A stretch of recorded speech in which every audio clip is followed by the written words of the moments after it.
जो भी मन को वश में करेगा, करना चाहेगा, उसे जैन कहा गया है।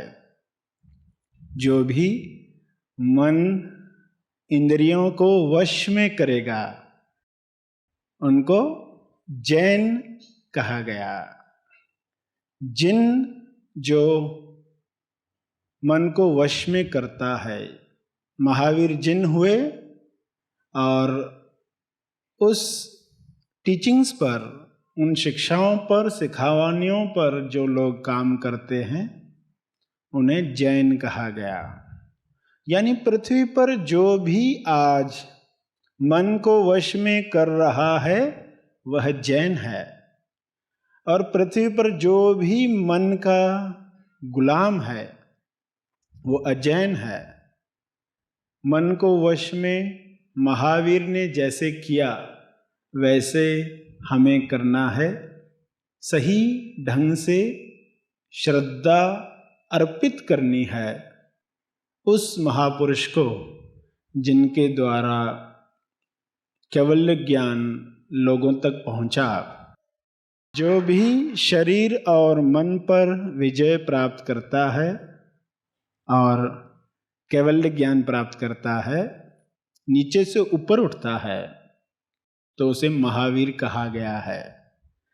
2600 वर्ष पूर्व सिद्धार्थ और उनकी रानी त्रिशला, उन्होंने एक बालक को जन्म दिया जिसका आगे चलकर नाम महावीर हुआ। महावीर का जन्म जब भी कहा जाए तो ऑलवेज समझना कि शरीर का जन्म। महावीर न जन्म लेते हैं न मरते हैं।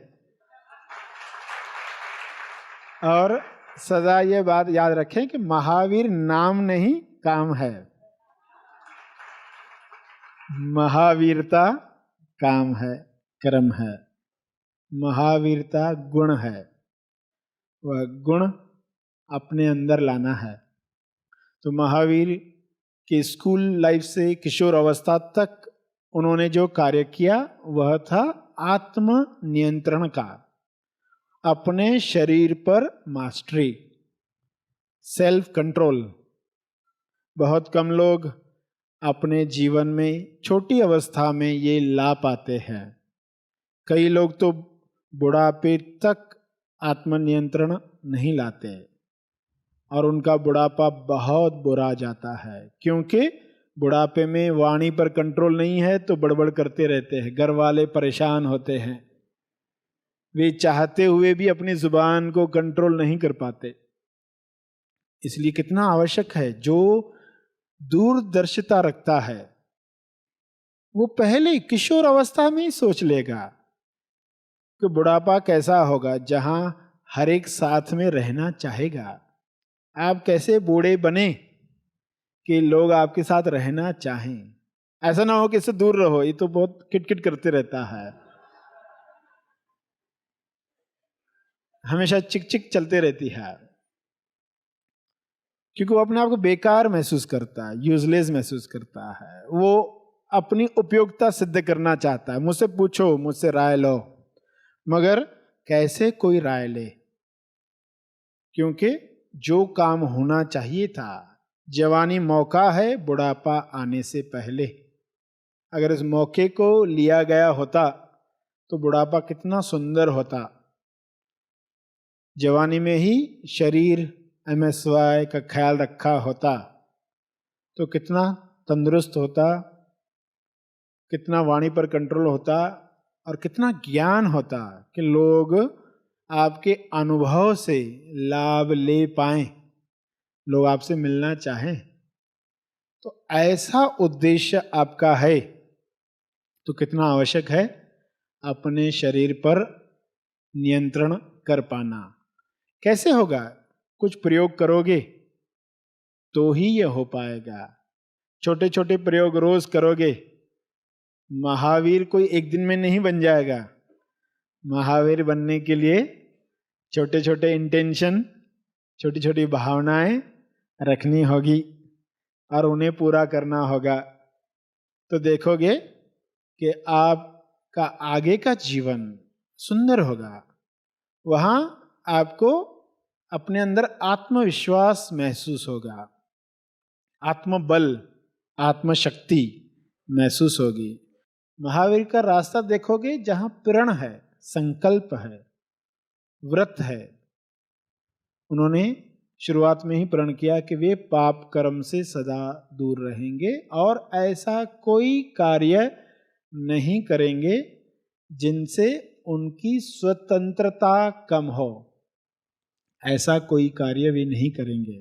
जो आजादी का प्रेमी है वह कभी भी नहीं चाहेगा कि ये कार्य में अगर मेरी स्वतंत्रता कम होगी तो मैं करूं, तो बिल्कुल नहीं चाहेगा। आप भी कार्य करते हो और अपने आप को और गुलाम बनाते जाते हो। एक इंसान को देखो, क्योंकि जो अपने आप को शरीर मानता है वह उस हर चीज का गुलाम बनते जाता है जो उसे वह चीज प्रदान करती है। सामने वाला अटेंशन देगा तो वो उसका गुलाम बन जाता है,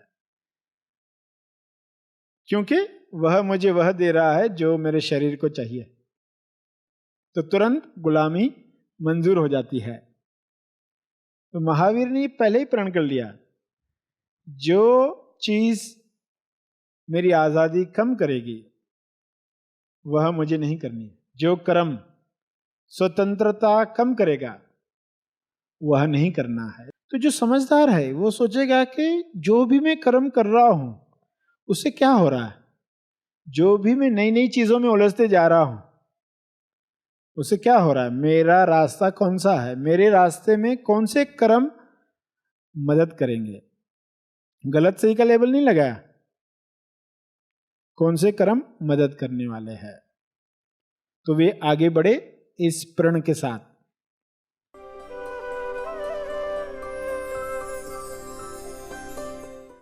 सहस्री को कोटि कोटि नमन करती हूँ। हमारे जैन धर्म में क्षमा धर्म को सबसे बड़ा धर्म बताया गया और यहाँ पर ये बताया गया कि क्षमा जो है हमें किस प्रकार करना है, हम कर्म कैसे बांधते हैं, हम विचारों से अपने कार्यों के द्वारा जो बंध बांध देते हैं उनको कैसे मिटा सकते हैं। तो क्षमा साधना बतलाया गया। हम करता नहीं है, इस बात को हमारी जैन धर्म में बताया जाता है, करता नहीं है। समझ में नहीं आता था कि मैं करता कैसे नहीं हूँ। तो मन के इस अहंकार को, मन के विकारों का जितना जो आपने बताया कि ये जो मन है ये किस तरह से काम करता है, ये किस तरह से आपको भ्रम में डालता है, वो आपने अहंकार को तोड़ दिया। इसके बाद जो आपने जो ये आत्मा और शरीर अलग है, तो मेडिटेशन के द्वारा उस सेल्फ का अनुभव करवाया। मैं पिछले 20 सालों से मेडिटेशन कर रही हूँ। जब मैंने यहाँ मेडिटेशन किया तो मुझे ऐसा लगा कि अभी तक मैं ऊपर से कर रही थी, मेरा कुछ भी उसमें फ़ायदा तो होता था। जैसे मेरा क्रोध कम हुआ है, मुझे मैं मतलब साहस भी आया है, कई मैंने जो मतलब जैसे काम करने के लिए आगे भी कदम बढ़ाए हैं, लेकिन वो कॉन्फिडेंस नहीं हुआ। लेकिन जब मैंने यहाँ मेडिटेशन किया तो एक मौन का अनुभव हुआ। वो मौन का जो अनुभव हुआ है वो मैं उसका तलाश कर रही थी उस मेडिटेशन में, जो कि मुझे बिल्कुल नहीं मिला। और मोक्ष के बारे में जो आपने भ्रम तोड़ा है, हम लोगों को स्त्रियों को बतलाया है जैन धर्म में कि मोक्ष तो उनको हो ही नहीं सकता है। तो ये जो धारणा बताई है ये गलत, मतलब जो धारणा है थी ये गलत हमको मतलब बताया गया कि ये गलत है। तो मन को बहुत ही अच्छा लगा है, एक बहुत लगा कि हाँ जैन धर्म क्या है वो अब समझ में आया है। तो प्रैक्टिकल वे में छोटे छोटे उदाहरण से ये सारा चीज़ बतलाया गया है। तो सरसरी ऐसा लग रहा है कि जिस गुरु की मैं तलाश कर रही थी वो गुरु अब हमको मिल गया है और मुझे यहाँ से जाने में खुशी हो रही है। ऐसा लग रहा है जैसे मुझे कुछ मिल गया है, मुझे मिल गया है। अब मैं पता नहीं, मुझे उसका अनुभव नहीं हो रहा है कि क्या मिल गया है, लेकिन ऐसा लग रहा है कि कुछ मिल गया है और मुझे वहाँ जाके बहुत काम करना है। तो बहुत बहुत धन्यवाद, बहुत बहुत धन्यवाद। मेरा ब्रदर सिंगापुर में हैं, उन्होंने मुझे बतलाया कि ये शिविर ज़रूर करो और मैं उन्हीं की प्रेरणा से उस यहाँ पर आई हूँ। मैं उसको भी बहुत बहुत धन्यवाद देती हूँ। सर जी बहुत बहुत धन्यवाद। यस, बहुत अच्छा। Heavy thoughts. सरश्री द्वारा दिया गया यह संदेश तेज ज्ञान का केवल परिचय मात्र है। तेज ज्ञान नहीं, तेज ज्ञान सरश्री महा आसमानी परम ज्ञान शिविर में प्रदान करते हैं। इसका असली आनंद आप शिविर में भाग लेकर ले सकते हैं। यह शिविर आप ऑनलाइन भी कर सकते हैं। अधिक जानकारी के लिए संपर्क करें। इस वीडियो को लाइक और शेयर जरूर करें। साथ ही अपने अभिप्राय हमें कमेंट करके जरूर बताएं। हैप्पी थॉट्स तेज ज्ञान और सरश्री तेज ज्ञान चैनल को आज ही सब्सक्राइब करें और लेटेस्ट अपडेट्स सबसे पहले पाने के लिए बेल आइकन को दबाएं। धन्यवाद।